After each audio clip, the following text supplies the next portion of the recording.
Hi, and welcome to this lesson, section 7.2.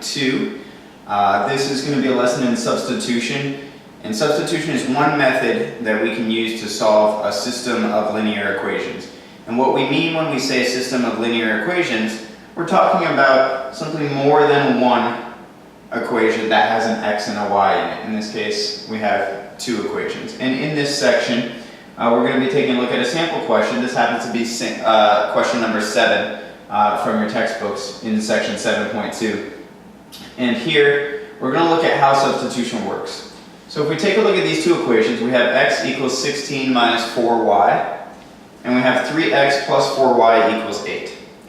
So I'm going to color code this a little bit and use parentheses to show how we can set up our equations by substituting.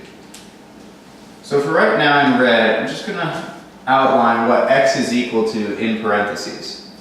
So anytime you have a variable by itself, whatever that variable is equal to, you can then substitute in place of that variable in another equation.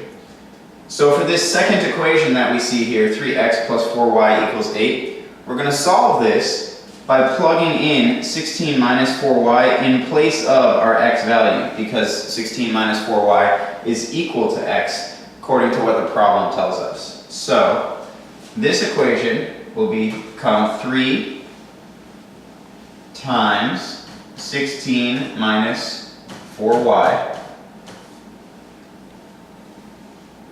plus 4y equals 8. So all we've done here is we've replaced x with 16 minus 4y. And my recommendation is anytime you're using substitution, use parentheses, because you want to make sure if there's a coefficient or if there's a negative sign, that that value gets distributed to everything inside the parentheses.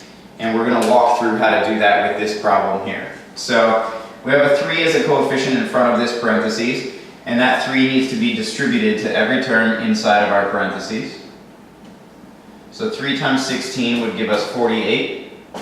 3 times a negative 4 would give us a negative 12, so that's negative 12y plus 4y equals 8. Now when we combine like terms, we want to combine our y's together. A negative 12 and a positive 4 would give us how much? If you said negative 8, you're correct. So we have 48 minus 8y equals 8. Now what's our next step? If you said subtract 48 from both sides, you're correct. We're trying to get the y value by itself. So we have negative 8y equals negative 40.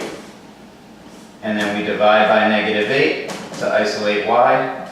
And we're left with y equals 5.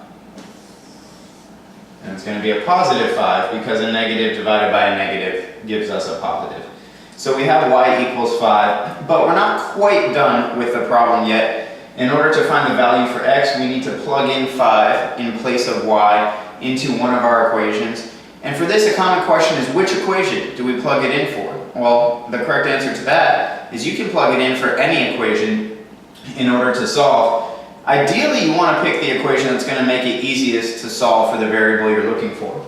So in this case, since we already have x by itself in this equation, I think this equation is going to make it a little bit easier for us to solve for x when we plug in y. So we simply plug in that value of 5 in place of y in this equation, and we get x equals 16 minus 4 times 5. So instead of y, we have a 5 now because y is equal to 5. And then we solve 16 minus 20, and x will be equal to negative 4. So our answer to this substitution question gives us x is negative 4 and y is 5. You can write that out as x equals and y equals the numbers separately, or you could even put it in coordinate form if you're more comfortable with that. You can also see this written as negative 4, comma 5, representing the xy coordinate where these two lines would intersect.